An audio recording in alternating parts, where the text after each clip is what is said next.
आप सभी को जय मसीह की। प्रभु आप सभी को बहुत आशीष दे कि आप परमेश्वर के वचन को सुनते हैं और मानने की कोशिश करते हैं और उस पर चलने की पूरी इच्छा रखते हैं और कोशिश करते हैं।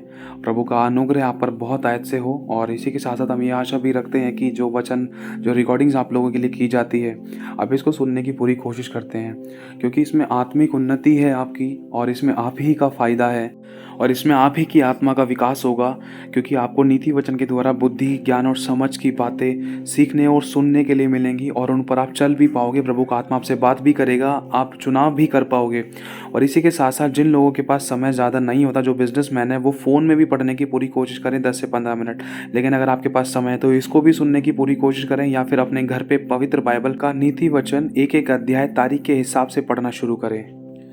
तो हम शुरू करेंगे आज 31 दिसंबर, इस साल का आखिरी दिन, और आज नीति वचन 31 अध्याय, और इसकी पहली ऐसे हम पढ़ेंगे। आज आखिरी चैप्टर है नीति वचन का भी। मैं विश्वास करता हूँ कि परमेश्वर की आत्मा ने आपको बहुत कुछ बुद्धि और ज्ञान और समझ की बातें सिखाई हैं, और इनको पढ़ने के द्वारा आपकी लाइफ में बहुत अद्भुत चेंजेस हुए हैं और आगे दिखाई देंगे भी और होंगे भी जब जब आप इनको पढ़ोगे। ये मत सोचना कि सिर्फ ये एक ही बार के लिए था। रोज़ाना हर एक दिन, पूरे साल इन चीज़ों को, इन चैप्टर्स को एक एक दिन के अनुसार पढ़ना। प्रभु का आत्मा आपसे बात करेगा, आपको सिखाएगा, बहुत कुछ आपको सीखने के लिए मिलेगा। बहुत बार आप ठोकर खाने से बचोगे, और बहुत बार दूसरों को सिखा और समझा पाओगे, और खुद बच पाओगे, और प्रभु को प्रसन्न भी कर पाओगे। आपको बहुत बार बहुत से लोगों से शिक्षा लेने की जरूरत नहीं पड़ेगी। आपको इन वचनों के द्वारा ही प्रभु का आत्मा याद दिलाएगा, सिखाएगा, समझाएगा, बोलेगा और बतलाएगा, जिससे कि आपको खुदा का आत्मा खुद ही गाइड करेगा। आपको किसी की गाइडेंस की जरूरत नहीं पड़ सकती है, ना ही पड़ेगी, अगर आप खुदा के वचन के साथ अकॉर्डिंग उसके बिल्कुल सही चल रहे हो तो। और ये भी नहीं सोचना है कि हाँ मुझे सब कुछ आता है, क्योंकि प्रभु ने कहा है, प्रभु का वचन कहता है, पौलुस ने कहा है कि देखो, हम सब कुछ करने के बाद भी ये कहें कि प्रभु हमसे तो कुछ भी नहीं बन पड़ा, हम जैसे भी तुम्हें ग्रहण कर, हमसे तो कुछ भी नहीं बन पड़ा, हमें तो कुछ नहीं आता, सब कुछ तेरे अनुग्रह से, तेरी दया से हुआ है। अगर तू हाथ ना रखता तो इतनी समझ ना आती, तू हाथ ना रखता तो आज जीवित ना रहता, तेरी दया ना होती तो आज मैं सांस नहीं लेता, है ना। तो आज हम शुरुआत करेंगे। देखो, एक बात कहना चाहता हूँ, आपको पता है कि यीशु मसीह ने हमें क्या क्या कहा है? हमारा और यीशु मसीह का रिश्ता क्या है? हमारे रिश्ते यीशु मसीह के साथ बहुत सारे हैं। एक पिता का भी है, और यीशु मसीह हम यीशु मसीह को पिता कहते हैं, और यीशु मसीह को हम अपना प्रभु कहते हैं, परमेश्वर कहते हैं, छुड़ाने वाला, उद्धारकर्ता, आशीष देने वाला, और आशीषों का सोता, चंगाई का दाता, बहुत कुछ हम यीशु मसीह को कहते हैं, परमेश्वर पिता को कहते हैं, प्रार्थना को सुनने वाला और उद्धारकर्ता, छुड़ाने वाला। और मतलब यीशु मसीह हमारा मित्र भी है, सहकर्मी है, और क्षमादान प्रभु है। और लेकिन एक और रिश्ता है हमारा, इसके अलावा बहुत सारे शब्द हैं जिसके द्वारा हम प्रभु यीशु मसीह को पुकारते हैं, जिसके द्वारा हम प्रभु यीशु मसीह को देखते हैं। लेकिन एक शब्द और है, यीशु मसीह हमारा पिता भी है, हमारा पति भी है, हमारा उद्धारकर्ता भी है ना। तो उसमें एक शब्द है पति। यीशु मसीह हमारा पति भी है, चाहे पुरुष है चाहे स्त्री है।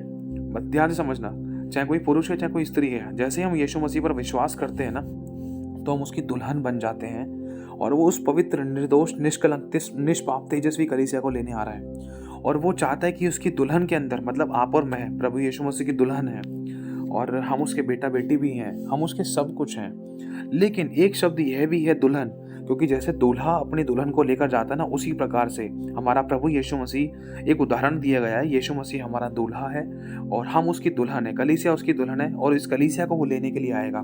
एक उदाहरण के तौर पर बताया है, ठीक है। ध्यान से समझना कि यीशु मसीह जब आएगा तो वो हमें लेकर जाएगा, किसको? हम उसकी दुल्हन है, दुल्हन को लेकर जाएगा। तो दुल्हन के विषय में एक स्त्री को कैसा होना चाहिए, एक पत्नी को कैसा होना चाहिए, इसलिए तो प्रभु का वचन कहता है कि सुसमाचार सुनाने वालियों की बड़ी सेना हो जाती है, बड़ी भीड़ हो जाती है, बड़ी सेना हो जाती है।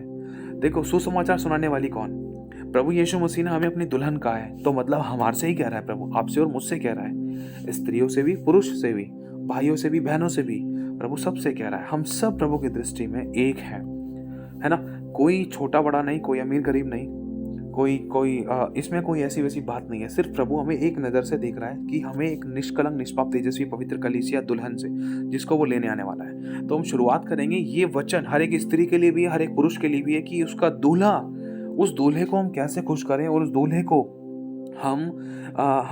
हम कैसे भाएं, ताकि जब वो आए तो हमें छोड़कर ना जाए, वरना हमें लेकर जाए, अपनी दुल्हन को लेकर जाए, ताकि उसकी दुल्हन उसके साथ सर्वदा वास करे, और उसकी दुल्हन मतलब तैयार मिले उसको, उसकी दुल्हन के चेहरे पर कोई दाग धब्बे, कोई झुर्री ना हो। दाग धब्बे क्या दिखाते हैं? पाप को, बुराइयों को, कमियों को, घटिया को, समस्याओं को, या फिर कोई बहुत सी दूसरी ऐसी सी बातों को। दाग धब्बे क्या दिखाते हैं? बुराइयों को, हमारे अंदर की कमियों को दिखाते हैं धब्बे। ठीक है, तो प्रभु आज बताना चाहता है, ये आज का वचन है जो हम सभी भाई बहनों के लिए। ये मत सोचना कि सिर्फ स्त्रियों के लिए ही है, इसलिए ये वाली बात आपको बताई गई है। ठीक है, तो लिखा है लेमुएल राजा के प्रभावशाली वचन जो उसकी माता ने उसे सिखाए कि हे मेरे पुत्र, मेरे निज पुत्र, मेरी मन्नतों के पुत्र, अपना बल स्त्रियों को ना देना। जहां पर स्त्रियों की बात आ रही वहां पर पुरुष भी है, जहां पुरुष की बात आ रही वहां स्त्री भी है, ध्यान रखना। अपना बल स्त्रियों को मत देना। अपना बल मतलब अगर हम देखें आगे लिखा है, ना अपना जीवन उनके वश में कर देना, क्योंकि वे राजाओं का पौरुष खा जाती हैं। कहने का मतलब लड़का ना तो लड़की के साथ व्यभिचार करे और लड़की ना तो लड़के के साथ व्यभिचार करे। कोई किसी के साथ व्यभिचार करे ही नहीं, चाहे लड़का लड़के के साथ की बात हो, चाहे लड़की लड़की के साथ की बात हो, व्हाटएवर, कुछ भी हो। लेकिन प्रभु यहाँ पर एक बात बताना चाहता है कि अगर कोई भी ऐसे शारीरिक संबंध या व्यभिचार करता है तो उनकी ताकत, उनकी सामर्थ्य है ना, वो दुष्ट आत्माएं खा जाती हैं, जिसके कारण आप लोग जीते हो, जिसके कारण आपको हिम्मत और बल और सामर्थ्य मिलती है। और आत्मिक रूप से, शारीरिक रूप से वो आपको ऐसा गिरा, वो मतलब वो कमजोर कर देती है एक मनुष्य जाति को, कि जैसे ही इंसान व्यभिचार में गिरता है तो वो उठना उसका बहुत मुश्किल होता है। लेकिन खुदा चाहे तो उठा सकता है, लेकिन जब सामने वाला पश्चाताप करके अपने पापों को मान ले और छोड़ दे तो उस पर दया की जाएगी। लिखा है अपना बल स्त्रियों को ना देना, ना अपना जीवन उनके वश में कर देना, क्योंकि वो जो राजाओं का पौरुष खा जाती हैं। हे लेमुएल राजाओं का दाखमधु पीना उनको शोभा नहीं देता, और मदिरा का चाहना रईसों को नहीं फपता। ऐसा ना हो कि वे पीकर व्यवस्था को भूल जाएं और किसी दुखी के हक को मारे। मदिरा उसको पिला जो मरने पर है, और दाखमधु उदास मन वाले को ही देना, जिससे वे पीकर अपनी दरिद्रता को भूल जाए और अपने कठिन श्रम फिर स्मरण ना करे। गूंगे के लिए अपना मुंह खोलना और सब अनाथों का न्याय उचित रीति से किया करना। प्रभु कह रहा है जो गूंगा है, मतलब जो अपने न्याय के लिए लड़ नहीं पा रहा है, जो भलाई के लिए कुछ बोल नहीं पा रहा है, वो गूंगा है। जो शारीरिक रूप से और जो शब्द वैसे भी दूसरी तरफ से भी गूंगा है, जो लड़ नहीं पा रहा है कि मैं कुछ नहीं कर सकता, उन लोगों के लिए अपना मुंह खोलना। प्रभु चाहता है खोले मुंह, कि उनके फेवर में बोले और सच्चाई का साथ दे और सच्चा न्याय करें, और सब अनाथों का न्याय उचित रीति से किया कर। सब अनाथों का न्याय, जिनका कोई नहीं है, उनका परमेश्वर है। और परमेश्वर ने अगर आपको और मुझे दिखाया ऐसे लोग, तो उनका हमें फेवर करना है, वो भी भलाई के कामों के लिए फेवर करना है, गलत कामों के लिए नहीं, उचित रीति से सच्चा न्याय करना है। और आगे लिखा है अपना मुंह खोल और धर्म से न्याय कर और दीन दरिद्रों का न्याय कर। भली पत्नी कौन पा सकता है, क्योंकि उसका मूल्य मूंगों से भी बहुत अधिक है। उसके पति के मन में उसके प्रति विश्वास है। इस बात को ध्यान से समझना, भली पत्नी ये पुरुष और स्त्री दोनों के लिए है। मतलब यहाँ पर प्रभु हमसे कह रहा है, हमें अगर हम यीशु मसीह की पत्नी हैं तो लिखा है क्योंकि उसका मूल्य मूंगों से भी बहुत अधिक है। उसके पति के मन में उसके प्रति विश्वास है। क्या परमेश्वर को, आपको और मुझ पर विश्वास, परमेश्वर का विश्वास क्या आपके ऊपर या मेरे ऊपर है? अगर हम उसकी पत्नी हैं, अगर हम उसकी देह हैं, अगर हम उसकी कलीसिया हैं, अगर हम उसकी पत्नी हैं, अगर हम उसके सच्चे विश्वासी हैं, तो क्या खुदा का विश्वास आपके ऊपर, मेरे ऊपर है?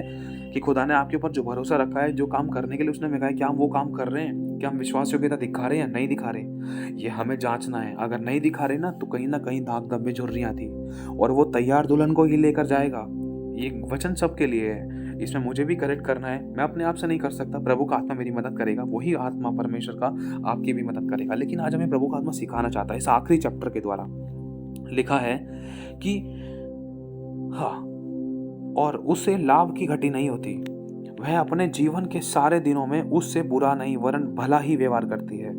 कहीं हम जैसे जब हमारे को सब कुछ मिलता है तब हम खुदा का धन्यवाद करते हैं, अपने पिता का, अपने पति का धन्यवाद करते हैं। लेकिन जब वो 1 मिनट के लिए, कुछ टाइम के लिए अपना हाथ रोक लेता है या कुछ हमारी प्रार्थना को उत्तर नहीं मिल पाता है, तो क्या हम उससे लड़ते तो नहीं है, बुराई तो नहीं करते हैं, उसकी कमी तो निकालते हैं? कभी तो नहीं निकालते। कहीं उसको धमकी तो नहीं देते, कहीं उसको हम छोड़ के जाने की तो बात तो नहीं करते, कहीं हम आपस में तो नहीं लड़ बैठ जाते। लिखा है वह अपने जीवन के सारे दिनों में उससे बुरा नहीं वरन भलाई व्यवहार करती है। एक पत्नी अपने पति से, जो होने वाला पति है या हो चुका पति है, एक भला व्यवहार करती है। हमने बैप्टिज्म लिया है, और यीशु मसीह हमें लेने आने वाला है। हम उसकी दुल्हन हैं और उस दुल्हन के रूप में वो हमें देखता है कि जिसको वो दोबारा जिसको बादलों में लेने आने वाला है।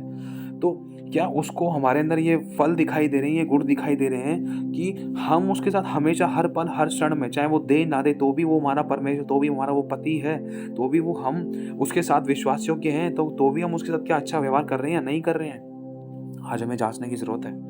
लिखा है वह ऊन और सन ढूंढ ढूंढ कर अपने हाथों से प्रसन्नता के साथ काम करती है।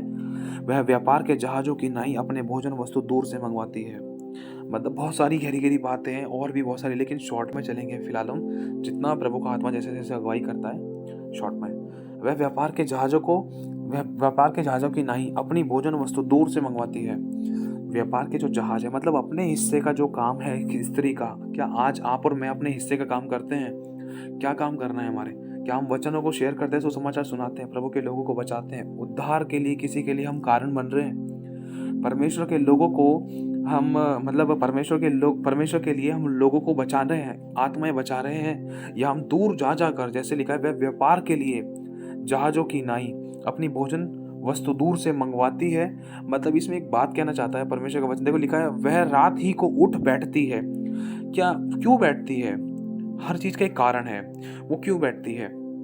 एक स्त्री, आपको पता है कि जो प्रार्थना वाली स्त्री होती है वो अपने घराने के लिए, अपने पति के लिए, अपने बच्चों के लिए रात भर प्रार्थना करती है, आंसू बहाती है। और अगर हम सच में यीशु मसीह की वो स्त्री हैं जिसको यीशु मसीह दोबारा बादलों में लेने आने वाला है, तो क्या हम प्रभु यीशु मसीह के लिए उन लोगों के लिए उन लोगों की आत्माओं को बचाने के लिए क्या आंसू बहा रहे हैं जिनको अब तक हमने सुसमाचार सुनाया है? देखो सबसे बड़ा धन मनुष्य का प्राण है। यहाँ पर लिखा है वह व्यापार के जहाजों की नाई अपने भोजन वस्तु दूर से मंगवाती है। दूर दूर से लोगों को इकट्ठा करना और प्रभु का वचन वहां तक पहुंचाना, शेयर करना, खुद लंबे पांव दूर दूर तक जाना। क्या हम ऐसा परिश्रम करने की कोशिश करते हैं? क्या खुदा के लिए हमने कदम बढ़ाया अपने घर से दूर बाहर सुसमाचार सुनाने के लिए? या फिर रात को हमने कभी इन लोगों के लिए प्रार्थना करी जिनको वचन सुनाया, या फिर वचन ही नहीं सुनाया हमने? तो लिखा है वह रात ही को उठ बैठती है और अपने घराने को भोजन खिलाती है और अपनी लड़कियों को अलग अलग काम देती है। मतलब ये सब बहुत कुछ है ना, आत्मिक बात भी है, कुछ शारीरिक बात भी है। लिखा है वह रात ही को उठ बैठती है। वो ऐसे ही नहीं बैठती है, वो खुदा को पहला स्थान देती है और पहला स्थान देने के साथ साथ अपने घराने को शारीरिक और आत्मिक भोजन खिलाती है। मतलब आपका और मेरा घराना कौन है? हम सब लोग मसीह भाई बहन, हम सब आपका एक दूसरे का घराना है ना। एक परमेश्वर के याजक का घराना उसकी कलीसिया है और वो अपनी कलीसिया को अच्छा खाना खिलाने के लिए खुदा के साथ संगति करता है। जब उसको अच्छा गुप्त मन्ना मिलता है, गुप्त रेवलेशन प्रकाशन मिलते हैं, तो वही प्रकाशन सुबह जैसे ही समय मिलता है, जैसे ही कलीसिया के अंदर वो बांटने के लिए आता है, तो उस भोजन से उनको तृप्त करता है। हम क्या कर रहे हैं? लिखा है और अपनी लड़कियों को अलग अलग काम देती है। प्रभु के जो सेवक है, प्रभु के जो याजक है, वो अपने शिक्षक को, अपने छोटे छोटे अपने बच्चों को, अपने विश्वासियों को नए नए काम देते हैं और अपनी जिम्मेदारी को पूरी तरीके से निभाती है कि स्त्री। क्या हम अपनी जिम्मेदारी को निभा रहे हैं? क्या हम अपनी विश्वास योग्यता दिखा रहे हैं? खुदा ने हमारे पर भरोसा रखा है। आगे लिखा है वह किसी खेत के विषय में सोच विचार करती है। खेत क्या दिखाता है? परमेश्वर का राज्य।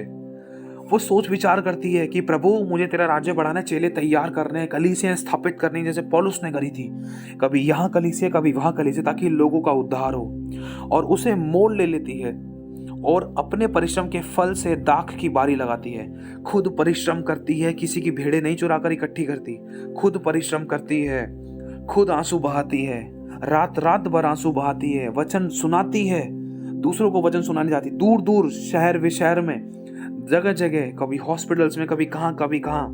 एक स्त्री जो अपने पति के लिए तैयार होना चाहती है, जो चाहती कि मेरा पति मुझे ग्रहण करे, मेरे दाग धब्बे झुर्री हटाए जाएं और मैं बिल्कुल उसके दृश्य में निष्कलंक निष्पाप तेजस्वी पवित्र कलीसिया बनकर खड़ी हो जाऊं, और जो आत्मा मेरे हाथों में सौंपी है उनको भी निष्कलंक तेजस्वी पवित्र बनाकर खड़ा करूं। तो वो जाती है, सुसमाचार सुनाती है, उनके लिए आंसू बहाती है, उनको लेकर आती है, प्रभु के भवन को नए सिरे से बनाना शुरू करती है।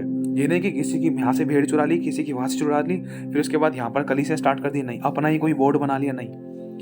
बहुत ईमानदार है, वफादार है ना एक स्त्री प्रभु यीशु मसीह की। लिखा है वह अपनी कटी को बल के फेंटे से कसती है और अपनी बाहों को दृढ़ बनाती है।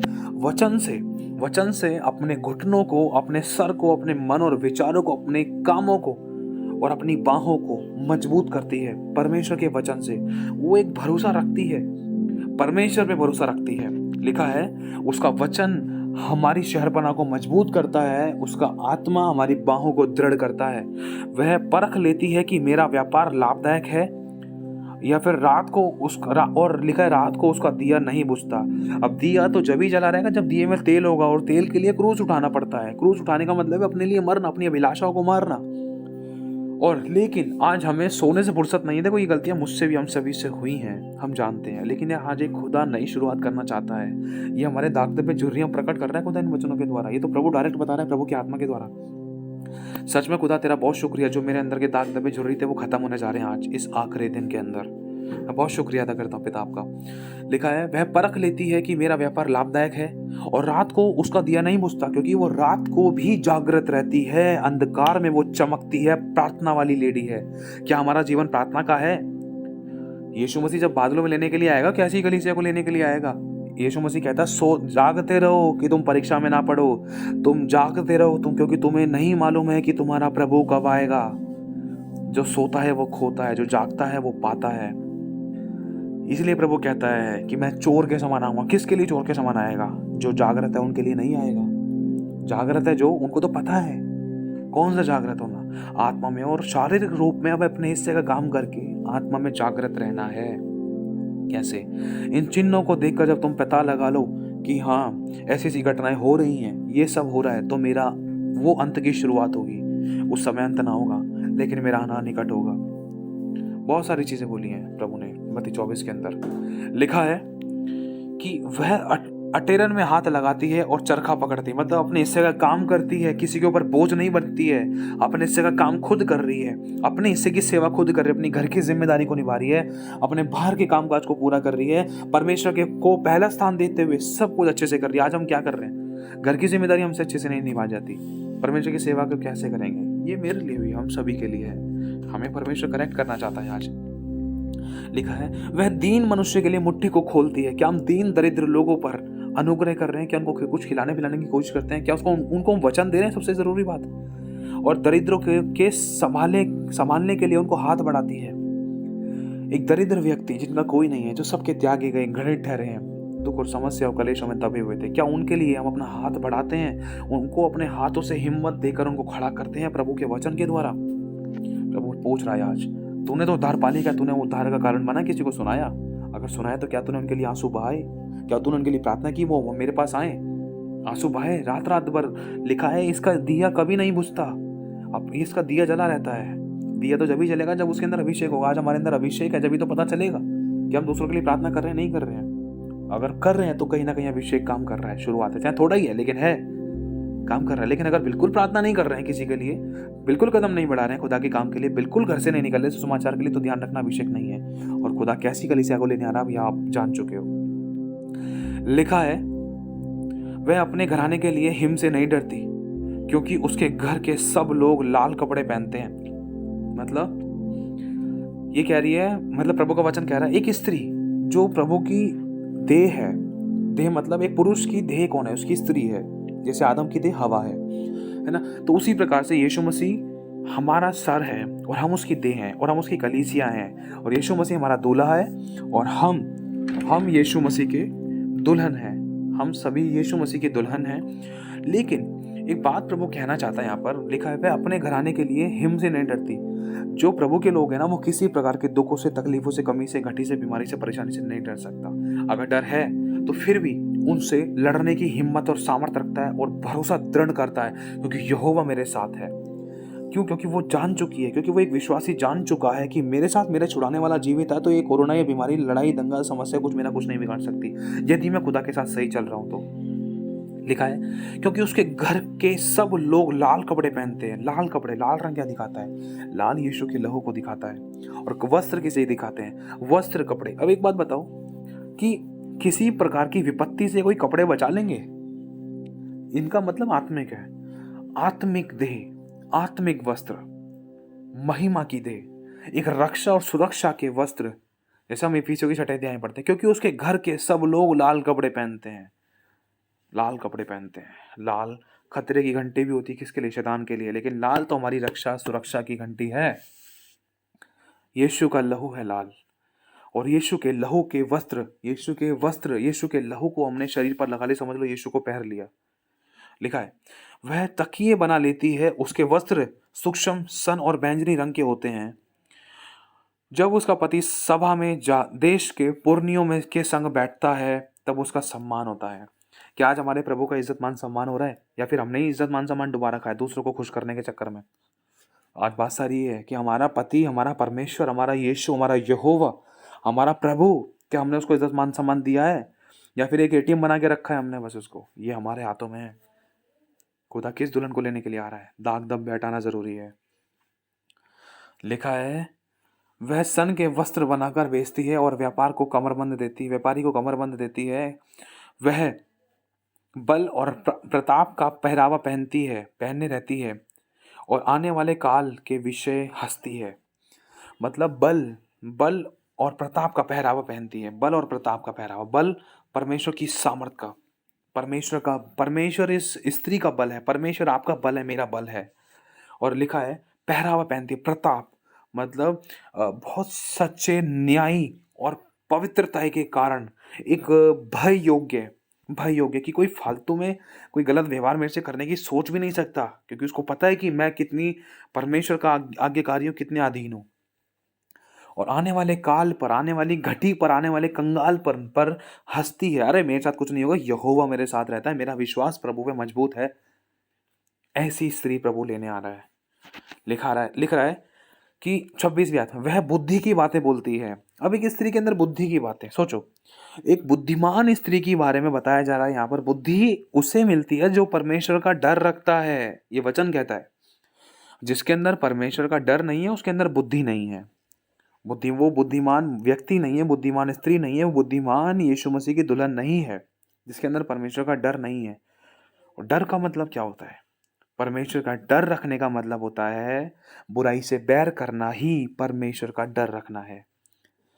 झूठ, चुगली, निंदा, दोष लगाना, बुराई करना, कमियां निकालना, ठट्ठा करना, अनादर करना, वचन को हल्के में लेना, ये सब बातें, इन सब बातों से एक परमेश्वर की सच्ची दुल्हन, विश्वासी सच्ची कलीसिया इन सब बातों से बैर करेगी। वो बुद्धिमान स्त्री है जिसको यीशु लेने आ रहा है। बुद्धिमान पत्नी, दुल्हन, वह बुद्धि की बातें बोलती है। बुद्धि होगी जब तो बुद्धि की बातें बोलेगी। अब बुद्धि का मतलब परमेश्वर का डर रखने का मतलब बुराई से बैर करना, मतलब गलत काम में हमेशा नो करना, सही काम के लिए, परमेश्वर की आज्ञा का पालन के लिए हमेशा यस करना, और उसके वचन कृपा की शिक्षा के अनुसार होते हैं। Very good, thank you Lord. लिखा है वह अपने घराने के चाल चलन को ध्यान से देखती है। अपने घराने, कलीसिया में जो लोग हमें दिए हैं, आपके हाथों में परमेश्वर ने कुछ लोग दिए हैं विश्वासी, आप उनके चाल चलन को अच्छे से देखोगे। जहाँ गड़बड़ी थी वहाँ वचन की शिक्षा के अनुसार, परमेश्वर के वचन के अनुसार आप उनको दृढ़ता से बताओगे, सिखाओगे, समझाओगे। और अपनी रोटी बिना परिश्रम नहीं खाती। हम विश्वास योग्य में बनना है। चोरी की, झूठ की, बुराई की रोटी हमें नहीं खानी है, फरेब की रोटी नहीं खानी है। ईमानदारी की रोटी अपने परिश्रम करके प्रभु हमें देता है। लिखा है उसके पुत्र उठ उठ कर उसको धन्य कहते हैं। उसका पति भी उठकर उसकी ऐसी प्रशंसा करता है। क्या ऐसी प्रशंसा करता है? कि बहुत सी स्त्रियों ने अच्छे अच्छे काम तो किए, परंतु तू उन सबों में श्रेष्ठ है। बोलो आमेन। बोलो मैं परमेश्वर की पत्नी हूँ, चाहे यहाँ भाई भी हो, मैं भी बोलता हूँ, क्योंकि हम परमेश्वर यीशु मसीह की दुल्हन है ना। तो बोलो कि हाँ प्रभु, तेरा ही वचन कहता है कि तूने कहा है कि मैं सबों में श्रेष्ठ हूँ। लेकिन एक बात कह रहा है कि उसके पुत्र उठ उठ कर उसको धन्य कहते हैं। मतलब जहाँ प्रभु ने हमें इस्तेमाल किया है, हमारे आत्मिक पुत्रियाँ उठ उठ कर हमको धन्य कहते हैं। धन्य है बहन, धन्य है भाई आपकी। अगर आप परमेश्वर के वचन को नहीं जानते तो आज मुझ पर नहीं, मेरे पास नहीं पहुँचता। अगर आज मैं यीशु को नहीं जानती ना, आपके द्वारा अगर मैं नहीं जान पाती, तो आज मेरी ज़िंदगी बर्बाद हो जाती है, ऐसा हो जाता, वैसा हो जाता, पता नहीं कुछ बचता नहीं बचता। लेकिन प्रभु ने आपको मेरे पास भेजा। आप धन्य हो मेरी बहन, आप धन्य हो मेरे भाई, आप वो दुल्हन हो मेरी बहन, मेरे भाई।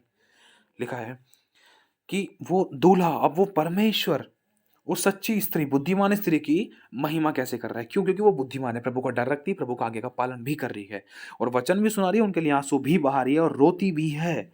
किस बात के लिए? कि उनकी आत्माएं बचाई जाएं, जो भेड़ें उन उन बहनों के, उन भाइयों के हाथों में सौंपी हैं, वो आँसू बहाते हैं। और प्रभु उन्हीं के बारे में कह रहा है, देख बहुत से स्त्रियों ने अच्छे काम तो किए, परंतु तू उन सबों में श्रेष्ठ होगी, श्रेष्ठ है। शोभा तो झूठी है, सुंदरता व्यर्थ है। जो व्यक्ति या कोई भी पुरुष या स्त्री को कह रहा है प्रभु, जो इंसान अपनी झूठी शोभा में जीता है या अपने आप को ज्यादा सुंदर दिखाता है, तो प्रभु कह रहा है शोभा तो झूठी है, सुंदरता व्यर्थ है। लेकिन जो स्त्री यहोवा का भय मानती है, उसकी प्रशंसा की जाएगी। मतलब जो स्त्री यहोवा के डर में चलती है, प्रभु के पवित्रताई सच्चाई खराई में चलती है, अपने आप को खुदा के लिए तैयार करती है और दूसरों को भी तैयार करती है खुदा की महिमा के लिए, और पवित्रताई के मार्ग पर खुद चलती है, दूसरों को भी पवित्रताई के मार्ग पर चलाती है, वरन खुदा के वचन को इज्जत देती है, खुदा का नाम संसार में फैलाती है, खुदा के वचन को दृढ़ता से सबके सामने एक्सेप्ट करती है, स्वीकार करती है। वो चाहे पुरुष हो चाहे स्त्री हो। तो प्रभु कह रहा है, जो स्त्री यहोवा का भय मानती है, उसकी प्रशंसा की जाएगी। उसके हाथों के परिश्रम का फल उसे दो और उसके कार्यों से सभा में उसकी प्रशंसा होगी। बोलो आमीन। बोलो, मैं परमेश्वर की वो पत्नी हूँ जिसे प्रभु दोबारा बादलों में लेने आने वाला है। प्रभु मुझे करेक्ट कर रहा है, मुझे सिद्ध और प्रसिद्ध और परफेक्ट कर रहा है। चलो एक छोटी सी प्रार्थना करते हैं। प्रभु यीशु, अपने आप को तेरे इन सभी बच्चों को तेरे लहू में ढांपता हूँ पिता। तेरे लहू के बारे में कवर करता हूँ मेरे खुदा। जो भी तेरे बच्चों ने अब तक ये नीति वचन सुने हैं प्रभु, मैं चाहता हूँ इनकी बुद्धि और आत्मा, इनकी समझ तुझ में विकसित हो।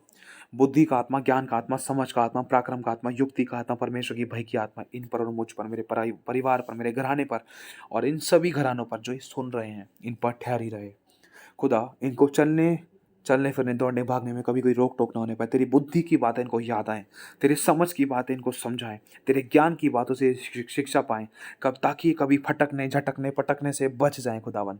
शैतान के हाथों में आने से बच जाएं, वरन शैतान के सर को उछलें। तेरा धन्यवाद देते हैं। आगे का समय आपके हाथों में सौंपते हैं। प्रभु यीशु नासरी के नाम में इस दुआ को मांगते हैं। आमीन, आमीन, आमीन। प्रभु बहुत आशीष दे मेरी बहन, मेरे भाई आपको। हमें वो तैयार दुल्हन बनना है, परफेक्ट मैं भी नहीं हूँ। आज भी हम उस सिद्धता की तरफ दौड़ने की कोशिश करते हैं कि प्रभु में सिद्ध बनाए और हम सिद्ध होते जाएं। तो एक बात कहना चाहता हूँ, नीति वचन पढ़ना मत छोड़ना, रोज़ाना एक चैप्टर ज़रूर पढ़ना। प्रभु आशीष दे आप सभी को। अपनी तरफ से पूरी कोशिश करना, रोज़ाना एक चैप्टर, सुबह नहीं तो शाम को पढ़ लिया, या कोई वचन ज़रूर पढ़ने की कोशिश करना। वैसे मोस्टली कोशिश यही करना कि नीति वचन पढ़ लो, ये बहुत अच्छा रहेगा। तो आशीष दे आप सभी को। जय मसीह की।